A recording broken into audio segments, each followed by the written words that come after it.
নদী থেকে অবৈধভাবে বালি বা পাথর কিছু তোলা যাবে না। একাধিকবার এ বিষয়ে কড়া পদক্ষেপের নির্দেশ দিয়েছেন মুখ্যমন্ত্রী মমতা বন্দ্যোপাধ্যায়। কিন্তু কে শুনে কার কথা? কখনো রাতের অন্ধকারে, আবার কখনো বা প্রশাসনের নাকের ডগা দিয়েই অবাধে চলছে বালি ও পাথর পাচার। তেমনি বালি চুরি স্বর্গরাজ্যে পরিণত হয়েছে দক্ষিণ দিনাজপুরের পুনর্ভবা নদীর চর। অভিযোগ, প্রত্যেক দিনই সরকারি নিয়মকে প্রায় বুড়ো আঙুল দেখিয়েই নদী থেকে বালি তুলে তা পাচার করছে বালি মাফিয়ারা, আর যার ফলে প্রবল আর্থিক ক্ষয়ক্ষতির সম্মুখীন সরকারি টেন্ডারপ্রাপ্ত সংস্থাগুলি।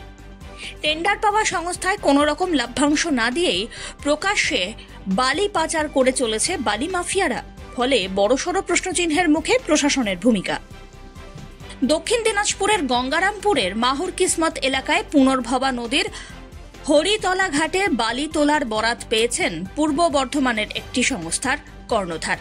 নিয়ম অনুযায়ী ওই সংস্থার কাছ থেকে চালান কেটে স্থানীয় ব্যবসায়ীদের বালি তুলে তা বিক্রি করাটাই নিয়ম। কিন্তু এলাকার বালি মাফিয়ারা ওই সংস্থা থেকে কোনো রকম চালান না কেটেই গায়ের জোরে বালি তুলে বিক্রি করছেন বলে অভিযোগ। বরাতপ্রাপ্ত সংস্থার তরফ থেকে বিষয়টি নিয়ে প্রশাসনের দ্বারস্থ হলেও কোনো রকম সুরাহা মেলেনি বলেও উঠেছে অভিযোগ।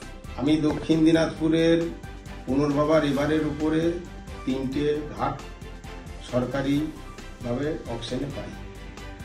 এমতো অবস্থায় সরকারি মাইনিং বন্ধ আছে। তা সত্ত্বেও ওখানকার কিছু অসাধু ব্যবসায়ী দিন এবং রাতের অন্ধকারে আমার নিজের লিগেল পয়েন্ট মাহুর কিসমত দেবীপুরের ওখানে দিনরাত বালি স্টক করছে এবং চুরি করে বিক্রি করছে। এমতো অবস্থায় আমি প্রশাসনকে যথেষ্টভাবে জানাই। প্রশাসন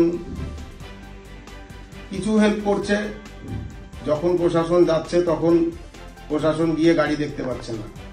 এর কারণ হচ্ছে ওখানে একটা গ্রুপ আছে, লোকাল যে ট্রাক্টর মালিক, ওই ট্রাক্টর মালিকের একটা বড় ধরনের গ্রুপ আছে। ওই গ্রুপটা সরকারের অফিস থেকে যখনই গাড়ি বেরোয় তখনই খবর পেয়ে যায় এবং পিছনে পিছনে ওকে খবর হোয়াটসঅ্যাপের মাধ্যমে খবর দেয়। আর এই খবর অনুযায়ী ওখানে অসাধু ব্যবসার প্রচণ্ডভাবে প্রচলন। সরকারি রিভিনিউরও প্রচণ্ড ক্ষতি হচ্ছে।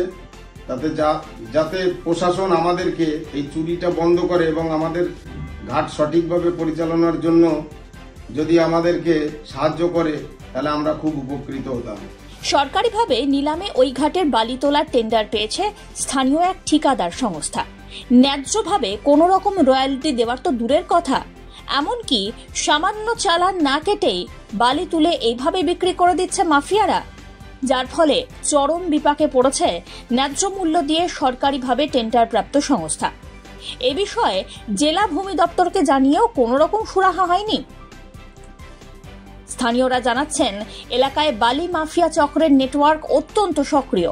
পুলিশি অভিযানের খবর আগে ভাগেই পেয়ে যাচ্ছে মাফিয়ারা।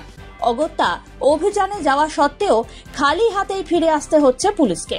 শুধু তাই নয়, গ্রাউন্ড জিরোতে রিপোর্টিং করতে যাওয়া সাংবাদিকদেরও রীতিমতো হুমকির মুখে পড়তে হচ্ছে। তবে প্রশাসনের নজর এড়িয়ে কিভাবে সক্রিয় এত বড় মাফিয়া চক্র, উঠছে বড় প্রশ্ন।